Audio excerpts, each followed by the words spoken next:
Okay, so Subversion asks a question about when Promise tried to break the crawler wall and encountered a big roach force.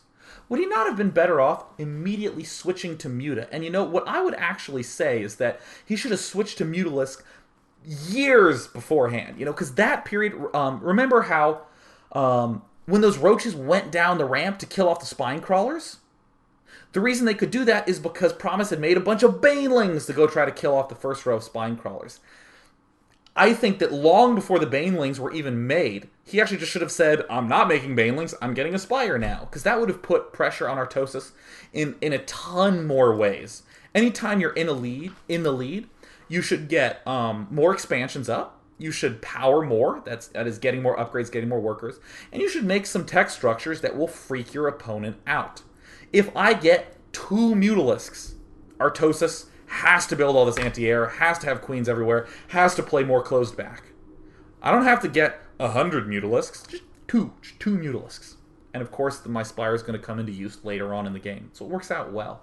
So those are 3 things that I would definitely, absolutely, indubitably recommend. So. Competition says, Mick Thoughthammer, despite the fact that the, or should I say MC Thoughthammer, I got the joke. Took me a while, but I always get there. It's a good thing I took my funny detection juice this morning. So despite the fact that the spines were useful in this game, don't you think spending 1,200 minerals on spines was a little overreacting? Now, that is the right question to be asking. Now, the reason that's the right question is that you, in your games, you're going to experience a crisis where you just go, ah! And what's going to happen is your first crisis you experience, you'll probably under-prepare. You'll probably make, 3 or 4 cannons when you should have made 8, and then he'll just run in and kill you, and you're just like, ugh. And then you'll end up building, up to 8 or so cannons after that. So a lot of really good players who've had years of crisis management never get less than that, right? They always tend to overcompensate. And the reason why I love this question is that it's impossible really for Artosis to look at this situation and say, based upon the roach count that came into my main when I wasn't even expecting it and I didn't have any units, I think that I should get 8 spine crawlers instead of 12. It's so hard to make that sort of judgment, and especially for Artosis to be that British sounding in the middle of his game. What you need to do is, sure, overcompensate in the way that Artosis did, and then look back, and Artosis can probably go, wow, yeah, I probably made 7 spine crawlers too many. Next time, I'm going to make just 3 or 4 spine crawlers less. Not 7 spine crawlers less, but just 3 or 4. Because again, you always kind of want to err on the side of overcompensating when you're in this horrific crisis. Don't go crazy overboard. Don't make 50 spine crawlers. It's not BGH, so I think that is a very reasonable thing to say, is that looks like it was overreacting to us, but in the moment, it's hard to tell. So whenever you are in a game that's hard to tell, definitely rewatch. And I actually have a game like that I played earlier that I might do one day. So we will just take one more question here. From Mythical Mage, who says, Dear Day 9, do you think the Infestors have any purpose for Artosis in a ZvZ like this?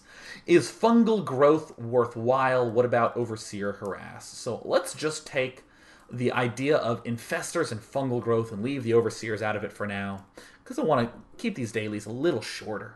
So, now Infestor is a unit that bolsters the big force.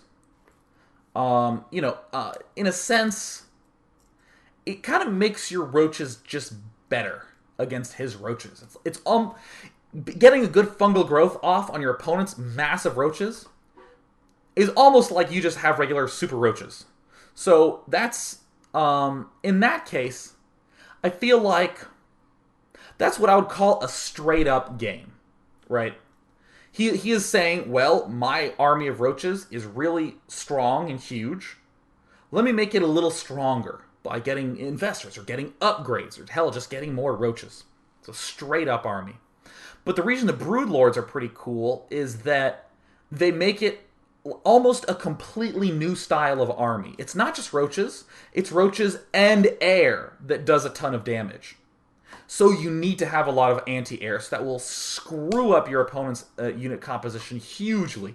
And we saw in this game, Promise had to make all these Mutalisks that I'm pretty sure he would have rather not made. So, just to contrast this, imagine if you're in a Zerg vs. Terran and you're making a bunch of tanks and Marines, and you're making some medevacs to do this, or should I say you're making some Ravens to help your push. So you're going Marines and tanks and Ravens, and you have a really strong, muscular army. That's like a straight-up army. But if you're really, really far behind, let's say your Terran, you got screwed up, rather than making the Ravens, which will naturally bolster your big army, instead you get a medevac, which completely forces your opponent to have to be back and deal with a completely new circumstance, which is drop harass. So those are the sort of things that in Artosis' situation, when he's a little bit behind, going for the straight-up game feels a little bit too risky, and I like doing these other things, like either